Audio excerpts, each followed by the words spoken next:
السلام علیکم ناظرین۔ بدر مدینہ شریف سے تقریباً 80 میل کے فاصلے پر ایک گاؤں کا نام ہے، جہاں اس زمانے میں سالانہ میلہ لگتا تھا۔ یہاں ایک کنواں بھی تھا جس کے مالک کا نام بدر تھا۔ اسی کے نام پر اس جگہ کا نام بدر رکھ دیا گیا۔ اسی مقام پر جنگ بدر کا وہ عظیم معرکہ ہوا جس میں کفار قریش اور مسلمانوں کے درمیان سخت خون رنج لڑائی ہوئی اور مسلمانوں کو ایک عظیم الشان فتح مبین نصیب ہوئی کہ جس کے بعد اسلام کی عزت و اقبال کا پرچم اتنا بلند ہو گیا کہ کفار قریش کی عظمت و شوکت بالکل خاک میں مل گئی۔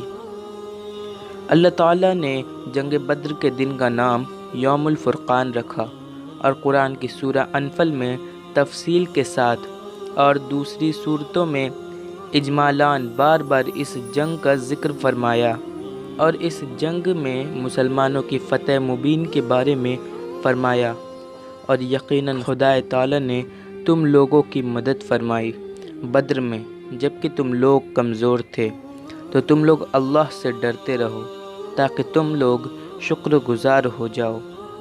حدیث۔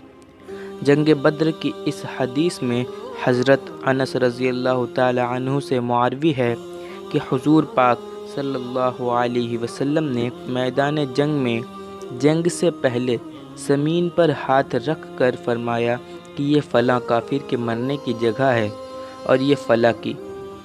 راوی کہتے ہیں کہ جس کو حضور پاک نے جہاں ہاتھ رکھ کر فرمایا تھا وہیں پر وہ مارا گیا، اور پھر لوگ کہتے ہیں کہ آپ کے پاس علم غیب نہیں ہے کہ مشکل تھے راستے آسان ہو گئے، دشمن یہ دیکھ کر حیران ہو گئے، رکھا میرے نبی نے زمانے میں جب قدم، پتھر بھی پڑھ کر کلمہ مسلمان ہو گئے۔ امید یہ ہے کہ ہمارے بتانے کا طریقہ بھی آپ کو پسند آیا ہو۔ اگر پسند آیا تو کمنٹ میں سبحان اللہ ضرور لکھیں اور اس ویڈیو کو لائک کریں۔ اور بھی ایسی ویڈیوز دیکھنے کے لیے ہمارے چینل AKD نالج کو سبسکرائب کر کے بیل آئیکن کو آل پہ سیٹ کر لیں۔ اللہ حافظ۔